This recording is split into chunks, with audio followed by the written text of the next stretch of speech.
Un avant-goût de l'été, une balade dans le sud-ouest maintenant, à la découverte de quelques grands lacs des Landes, entourés de leurs forêts de pins, des paradis pour les pêcheurs, pour ceux qui aiment se balader ou se reposer. Première étape au lac de Biscarrosse où nous emmènent Cécile Madronnet et Mathieu Labéry. Quand on survole le lac de Biscarrosse, on comprend pourquoi c'est le terrain de jeu idéal des pilotes d'hydravion.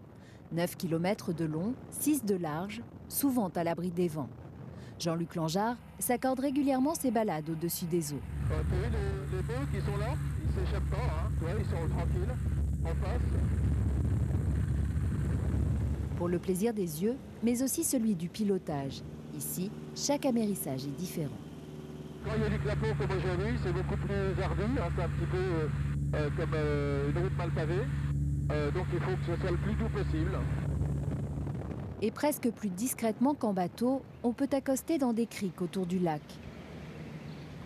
Derry, lui aussi pilote et passager ce jour-là, veille à la manœuvre. L'hydravion avance moteur coupé. C'est cette souplesse et cette liberté qu'apprécie Jean-Luc.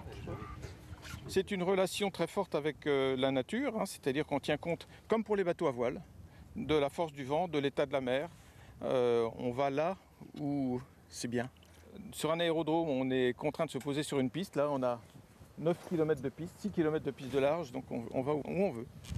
Et ces passionnés d'avions anciens ont créé une association il y a 2 ans pour relancer l'hydraviation.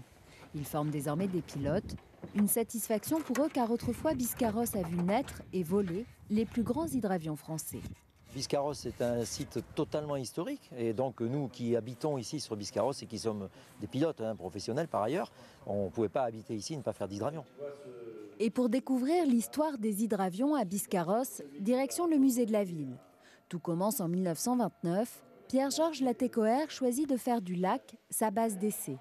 Des liaisons transatlantiques voient le jour pour le transport du courrier, mais aussi de passagers.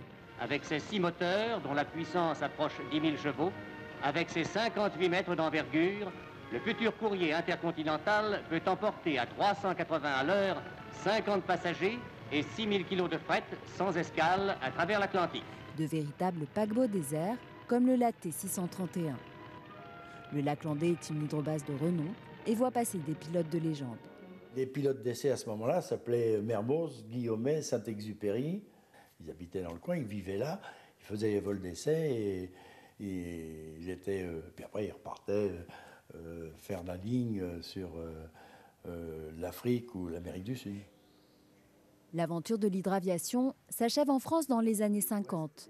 Mais pour Jean-Luc, c'est un patrimoine qu'il faut voir revivre. Pour moi, un avion dans un musée, c'est un petit peu comme un oiseau empaillé. Le tout, c'est que ça vole. Voler et transmettre l'art de piloter ces hydravions, témoin d'une époque où le village de Biscarrosse et son lac naturel étaient le berceau de l'hydraviation française. Voilà, quelques lacs des Landes toute la semaine, sujet qu'on peut revoir bien sûr sur notre site internet. La Bourse de Paris